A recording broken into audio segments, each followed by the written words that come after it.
నైరుతి రుతుపవనాల రాకతో సాగుకు సిద్ధమైన రైతులకు నిరాశే మిగిలింది. దుక్కులు దున్ని విత్తనాలు వేసిన రైతులు వర్షాలు రాకపోవడంతో ఆందోళన చెందుతున్నారు. వానలు కురవాలంటూ దేవుళ్లకు పూజలు చేస్తున్నారు.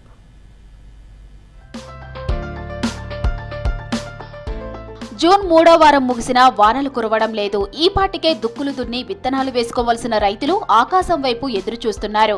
ఈసారి అధిక వర్షపాతం నమోదవుతుందని అధికారులు చెప్పడంతో ముందుగానే ఖరీఫ్ పనులు మొదలుపెట్టారు ఉమ్మడి నిజామాబాద్ జిల్లా రైతులు. ఆశించిన స్థాయిలో వర్షాలు పడకపోవడంతో ఖరీఫ్ సాగుపై ఆందోళన చెందుతున్నారు. జూన్ స్టార్టింగ్ ముందే అప్పుడు వర్షాలు బాగా పడినాయి. ఆ ఆశతోటి మనం రైతులందరూ మా ఏరియాలో సోయా, కంది, మరి పత్తి చాలా నాటుకున్నాము. అది ఇప్పుడు 2 ఆకులలో 3 ఆకులలో ఉంది. అది మొత్తం ఇప్పుడు వర్షం లేక గత 20 రోజులు 15 రోజుల నుంచి అసలు వర్షమే లేదు. అవి మొత్తం ఎండిపోతున్నాయి. మొత్తం అది సరిగా వస్తలేదు. కాబట్టి ఇప్పుడు కనుక వర్షం వస్తే మా రైతులందరూ బాగా ఆనందం వ్యక్తం చేస్తాం. రాష్ట్రంలో మిగతా జిల్లాల కంటే ముందే నిజామాబాద్ జిల్లాలో ఖరీఫ్ సాగు మొదలవుతుంది. జిల్లాలో ఇప్పటి వరకు సాధారణ వర్షపాతం నమోదైంది. భూగర్భ జలాలు కొంతవరకు పెరిగాయి.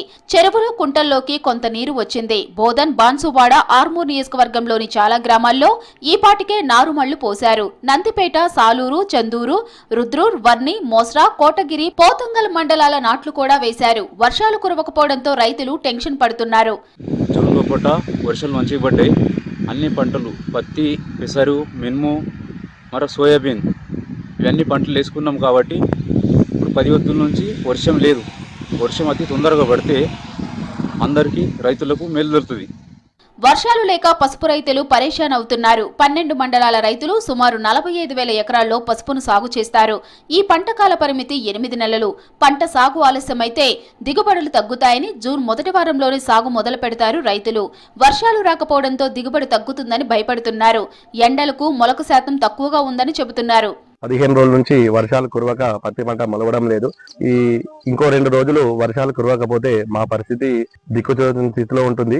కావున ప్రభుత్వం ఏదైనా మాకు సహాయ సహకారాలు అందించి మమ్మల్ని ఆదుకోవాలని మీ తరఫున మేము ప్రభుత్వాన్ని వేడుకుంటున్నాను. సోయా రైతులు పంటలు సాగు చేసేందుకు ముందుకు రావటం లేదు. వర్షాలు కురవాలని ఆలయాల్లో పూజలు చేస్తున్నారు రైతులు.